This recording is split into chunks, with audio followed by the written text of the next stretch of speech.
Ndabasuhuje kandi nongeye kubashimira mwebwe mwese abakunze gukurikira iyi channel. Njyewe ni Fulgence Mukamusoni. Uyu munsi rero nifuje ko twaganira ku bumuntu. Ese ubumuntu ni iki? Nk'uko umwarimu w'Umudage witwa Niyitama yabyigishije mu mwaka w'1808, ijambo ubumuntu risobanura ubushobozi bwo kwishyira mu mwanya w'undi. Duhereye rero ku buryo Niyitama yasobanuye ijambo humanism cyangwa se ubumuntu, twavuga ko ubumuntu ari ugukunda mugenzi wawe, kumwubaha, kumugirira impuhwe igihe ari ngombwa, n'ibindi bikorwa nk'ibyo bigaragaza ingeso nziza. Uyu munsi rero nifuje ko twaganira ku bijyanye no gufasha abanyantege nke. Ese abanyantege nke twavuga ni nk'abahe? Mu banyantege nke twifuje ko tuvuganaho uyu munsi ni abarwayi, abageze mu zabukuru, abagore batwite, abana bato ndetse n'abafite ubumuga.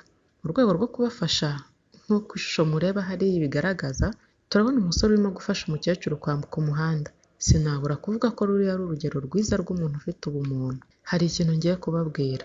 Hari igihe ubona bisi nini ikunyuzeho, ndavuga bene ziriya bisi nini zitwara abagenzi bamwe bahagaze abandi bicaye, ukabona harimo umugore uyihagazemo anahetse umwana mu mugongo, kandi wareba neza ugasanga imbere ye, inyuma ye cyangwa impande y'aho ahagaze hari abicaye bakiri bato cyangwa se n'abandi bafite intege rwose nta kibazo, ukabona baramurebera ntacyo bibatwaye, mbese ubona yuko ntacyo bibabwiye.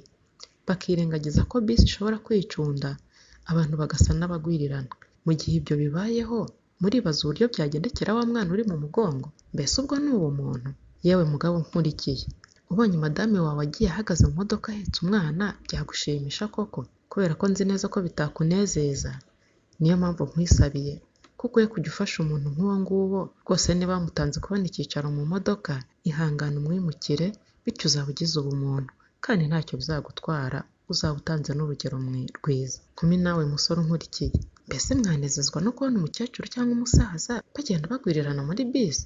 Oya rwose ntabwo bikwiye.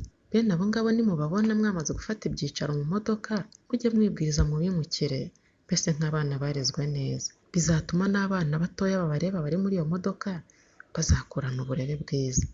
Mbese niba utabasha gukora ikintu nk'icyo, abana wowe uzabyara uzabaha ubuhe burere? Uyu ni umwanya mwiza wo kubitekerezaho rero. Babyeyi, nitwigishe abana bacu kugira ubumuntu. Ubumuntu nibuganza iwacu, igihugu cyacu kizahinduka paradizo. Ndabashimiye kubw'umwanya mwiza mumpaye tukaganira. Niba hari icyo waba ufite cyo kutwunganira kuri ibi tumaze kuganira, wabyandika hasi muri comment, tugafatanya kubaka umuryango nyarwanda urangwa n'ubumuntu.